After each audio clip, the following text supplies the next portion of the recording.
The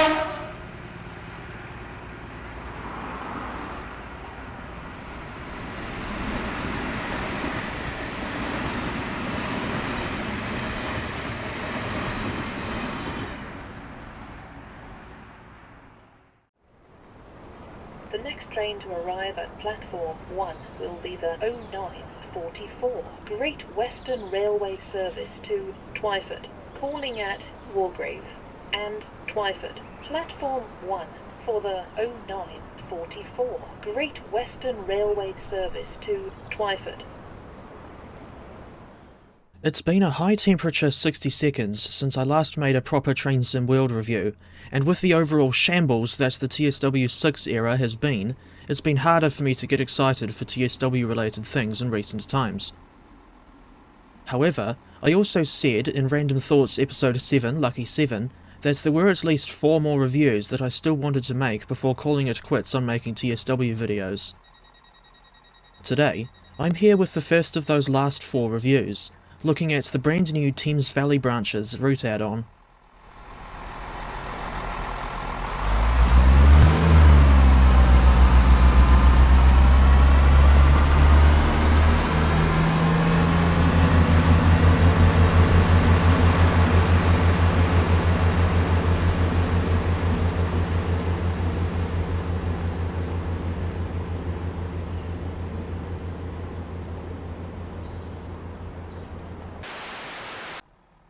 Thames Valley Branches was brought to TSW6 by the solo developer Incredible Trains, and released on the 21st of July 2026. The add-on is available on Steam for a full price of £15, or 28 New Zealand dollars, which is considerably cheaper than what I've come to expect from TSW add-ons these days. Incidentally, I saw that Dovetail were doing a giveaway with GWR themselves, where someone could win the standard edition of TSW6 along with tickets for a GWR service. Presumably the winner got to choose which service they caught. Imagine if they were just given tickets for Drayton Green to Castle Bar Park. In any case, this is an unusual add-on in the sense that it features 3 completely separate branch lines, but all 3 of them have stations connecting with the main line on which you can drive in the Great Western Express add-on. The branches in question run from Slough to Windsor and Eton Central, Maidenhead to Marlow, and Twyford to Henley-on-Thames. Of course, route hopping is available at Slough, Maidenhead and Twyford if you own GWE. On a personal note, while I haven't ridden any of the branches featured in the Thames Valley add-on, I have at least visited one of the included stations in real life. This was Windsor and Eton Central, and it happened to be the very last UK station I visited before returning home to New Zealand. Each of the 3 lines included in TVB has a unique style that makes it feel distinctly different from the other 2. In my case, I particularly like the Maidenhead to Marlow line for the reversal that you have to do at Bourne End, but the Windsor and Eton Central branch also interests me because of its service pattern, which is surprisingly intensive for a single-track branch. The shuttle from Slough runs every 20 minutes in each direction, meaning that you have a very short turnaround time at each end of the branch. Indeed, the 165 that I saw at Windsor in real life only spent 4 minutes at the station before heading back to Slough.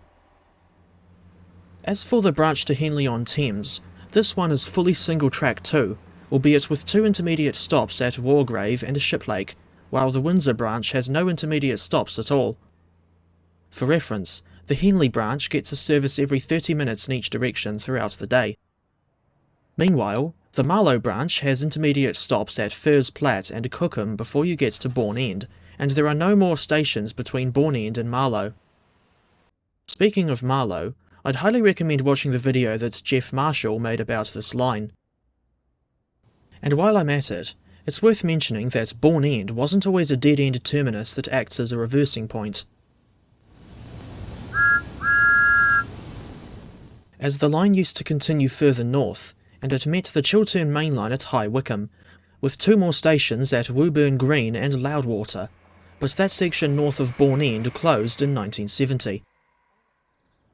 I should add that, outside of peak times, The Marlow branch is served by one train running an hourly service between Maidenhead and Marlow, reversing at Bourne End of course, but at peak times there are two trains on the branch.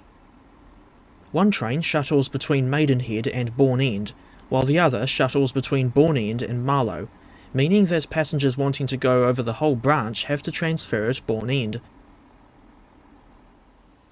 Each of the peak time services runs half-hourly in each direction on its respective section of the branch. As for motive power, the Thames Valley add-on includes the two-car variant of the Class 165 Networker Turbo, as is realistic for these branches. For comparison, here is the 165 alongside the 166 that comes with Great Western Express. The 165 has received livery designer support, enhanced physics, more functionality in the cab, and improved night lighting.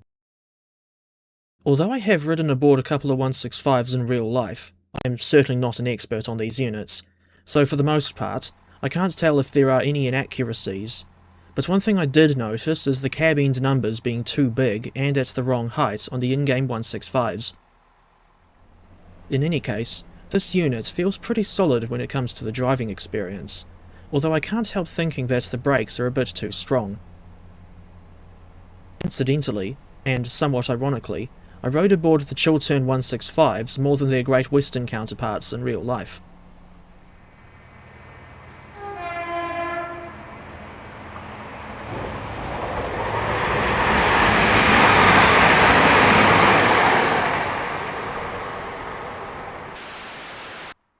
There are 5 scenarios included with the Thames Valley add-on, and they range in duration from 15 to 45 minutes. I thought the Wedding Bells in Windsor scenario was pretty basic, since it was just an otherwise standard round trip from Slough to Windsor and Eton Central and back, albeit with a longer train than normal to get punters to Windsor for a royal wedding. As for another scenario called the Marlow Donkey, I found this one more interesting because it starts with the player having to walk along the footpath from the riverside, past the Upper Thames Sailing Club, and onto Bourne End Station, before getting in a 165 and running a passenger service to Marlow and back, then going down to Maidenhead, complete with token exchanges and all. Meanwhile, Timetable mode features a total of 274 playable services for the Class 165. Of course, if you own Great Western Express, you'll see HSTs going like the clappers through Slough, Maidenhead or Twyford, while the Class 166s will either stop at those stations or speed past without stopping. There's also a rail tour layer that uses the Class 37 from West Cornwall Local and Mark I coaches from the West Somerset Railway. Your mileage may vary, but personally, I opted to disable that layer because I don't like seeing the in-game rail tours when they use rolling stock that's unrealistic for modern-day mainline rail tours.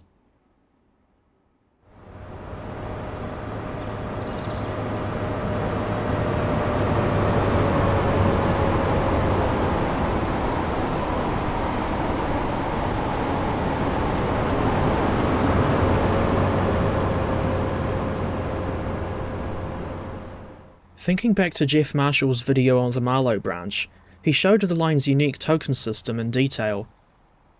I bring this up again because the tokens have been simulated for TSW, thus adding a unique gameplay element to this add-on. I don't recall ever seeing this sort of thing in the game before, and part of me thinks it would be interesting to see more routes in future that include a token exchange. One that comes to mind is the Thames Valley line, which runs from Plymouth to Gunnislake. The line is entirely single track after you branch off the main line at St Budeaux Junction. Besides the functioning token system at Bourne End, other notable details throughout the route include, but are certainly not limited to, animated river traffic, authentic roadside details, such as this one across from Slough Station, interior details visible through the windows of some trackside houses, which is a nice change from the black voids that we're used to seeing on these buildings. The kiddies' playground and mini golf course at Henley-on-Thames. That building near Maidenhead Station that says Travel Rest on it, as a stand-in for Travelodge. The station buildings at Cookham and Bourne End having nice looking colour palettes. an interesting and fully legible sign at Bourne End Station, a nice, albeit short, tree-lined section just outside Marlow, which reminds me of one of the stations on the Niedertalbahn, and the ability for the player to walk a considerable distance down the street from Marlow Station and have a look at a pub called the Marlow Donkey. Although, unfortunately, you can't go inside and pretend to have a pint or a meal, nor can you stand in that phone box that's across the street from the pub. Incidentally, this phone box reminds me of a Dad's Army episode called The Lion Has Phones, to the point where I wish there were figures of Captain Mannering, Private Godfrey, and Private Pike packed in there like sardines, with Pike holding up the receiver and saying, "Wilmington on Sea 333, please." As much as I like the overall scenery quality, there is still room for improvement on this front.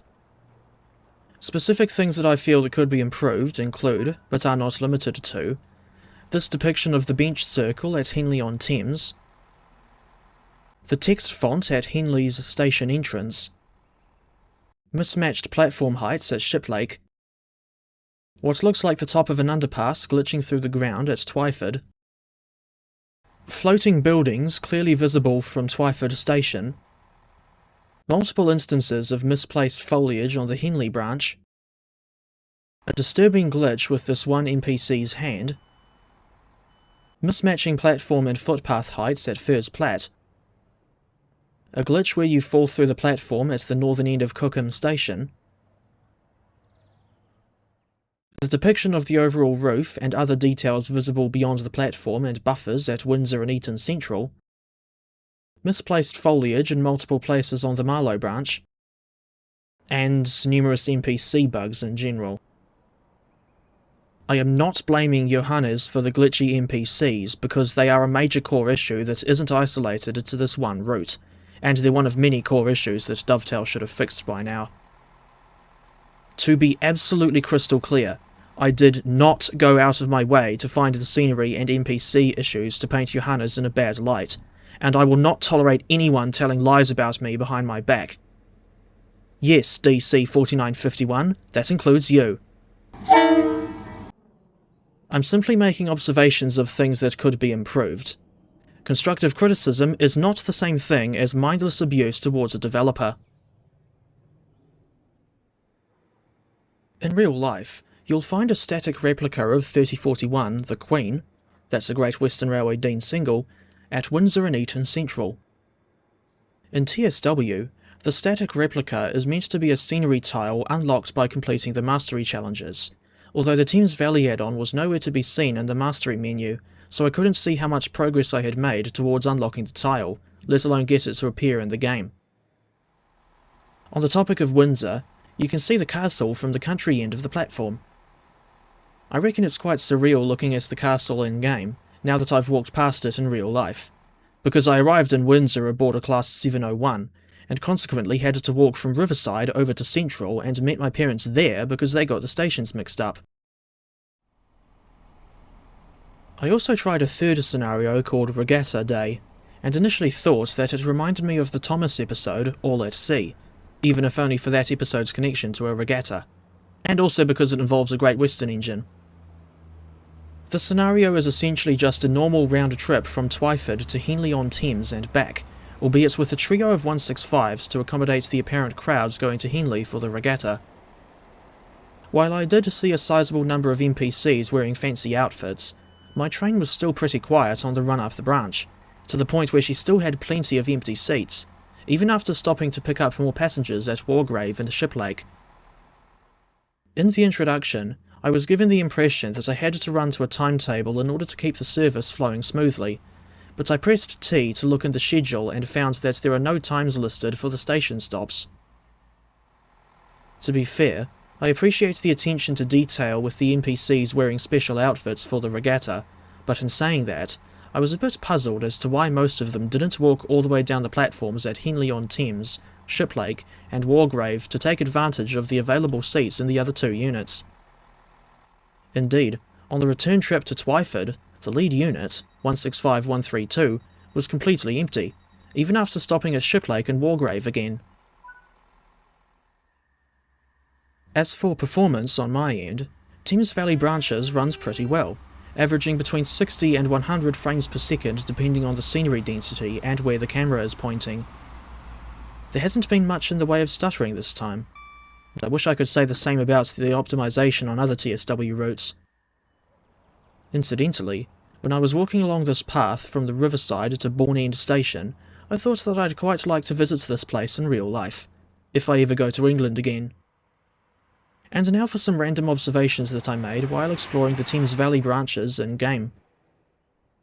For some reason, the Harrow Lane level crossing at Firs Platts reminds me of Camborne, despite being on a single-track branch in Berkshire, as opposed to a double-track main line in the far southwest of Cornwall.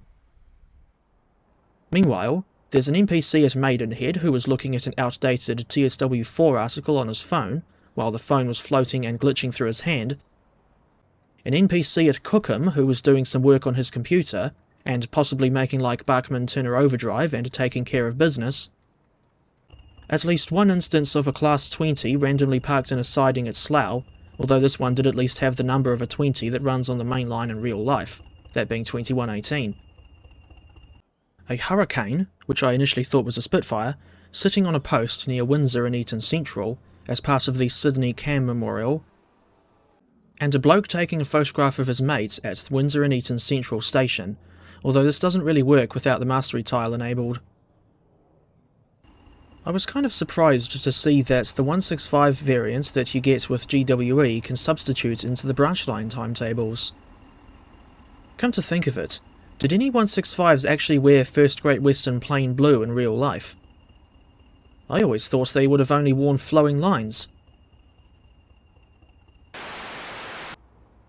All things considered, I have still enjoyed pottering about on the Thames Valley Branches add-on for Train Sim World 6, with the main things I like being the reasonable price of this add-on, the token exchange that you get to do at Bourne End, the generally relaxed nature of these branch lines, and the immersive details throughout the route.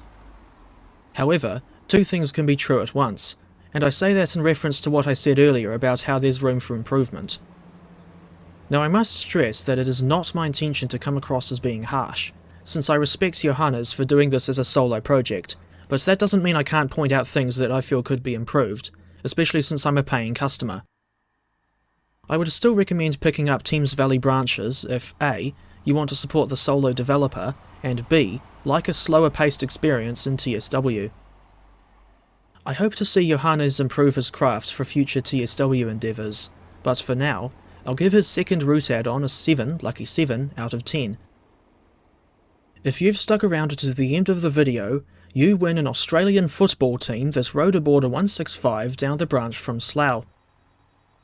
It's the Windsor and Eton Central Coast Mariners.